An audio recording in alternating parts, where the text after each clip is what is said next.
I was blessed to have Arthur in my life, and my husband, whom we're married. And I remember the first day that I met him, and I don't even remember what we were doing. I think it was Rob and John's wedding.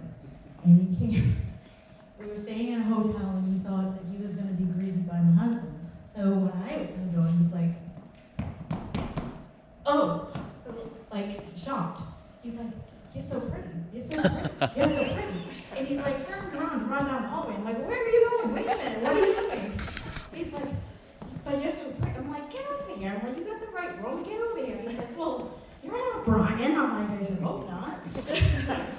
And I'm like, well, I'm Tracy. It's nice to meet you. And I gave him a hug, because he likes that comfort level. And he gave me the warmest embrace that you could ever imagine. And Arthur and I were so fortunate we connected on a spiritual level. We were both empathetic, both very much empaths, and he was exploring that a lot deeper recently. We've had many conversations about this whole family here, because you were his family. This wasn't just a hobby or something that he just delegated his extra time to. You were his family. He devoted so much into that, and it's funny when I hear the story about, he wasn't great at this, and you should have heard him play violin, and he learned that for their wedding. And we begged him, oh God, is it over? Like, and he went and he fiddled and fiddled and fiddled, and we were just like, yes, yes, yes. And he did it with a passion, like he's been playing in the orchestra for 100 years. That's who he was. Everything was with a passion. And I remember throwing pennies at him, and we were like, we were blowing, it was bubbles. We had bubbles on here. We were like blowing bubbles, like, make it stop, make it stop. And we blew bubbles of harder he fiddled, and all just like, oh my God, it's just too much. And he loved life so very much. And I know he's spoken very much fondly of you in you. And I'm telling you, he joined dancing for the ladies. I'll just make that just a clear decision. He was not good at it at first.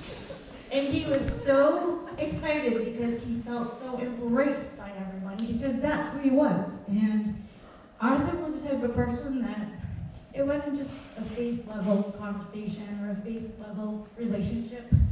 He looked right into your soul, and that's how he connected with each and every one of you. And I can tell you that each and every one of you are very, very special to him.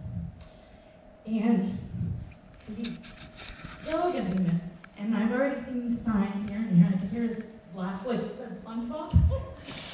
It's so true. And you would love that, because if he wasn't able to laugh at himself, who can you laugh at, right?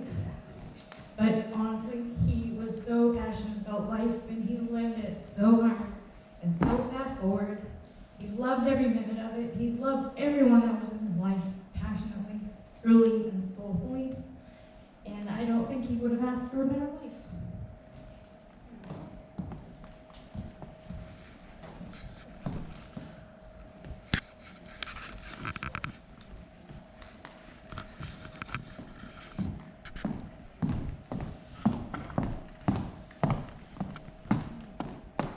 Anybody else?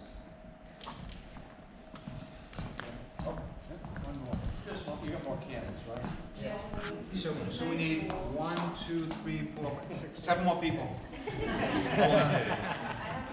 I'm Arthur's stepfather. Of course, when I met Paula, the love of my life, and Arthur came along as part of the package, my first thought was, what have I gotten into? Of course, she had the same thought for me.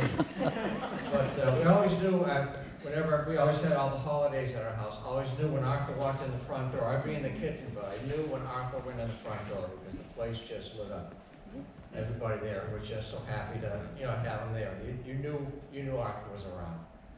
One Christmas, though, that Arthur couldn't make it, but he invited us up to his house in Barrington. This was like on a Saturday after or something, and Christmas at Arthur's. Well, started with a beer and a cigar. We walked up to the backwoods, and he handed each one of us an assault rifle. So that's Christmas with Arthur. But it's great to hear all of you talk about Arthur and the passion he had, because I was just amazed by him. It's one of the first things that he did when I was in the picture is we came to Dover. He did a 5K road race. And he just loved it. He loved the people and being with the people and spending time with them. And seriously, the next time we saw him race, he was running an Ironman. Swimming, biking, and running.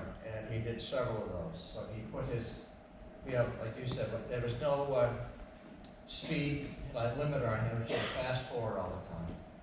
And when he loved something with a passion, he went after it. And when he came over, when he was with your group, first thing we'd see is he'd have some of your shows on his phone, he'd have the music, he'd take his mother and try to show her how to dance. And he was just so proud of what he did with you and loved it, so he wanted to share it with all of us. So thank you for being there for him.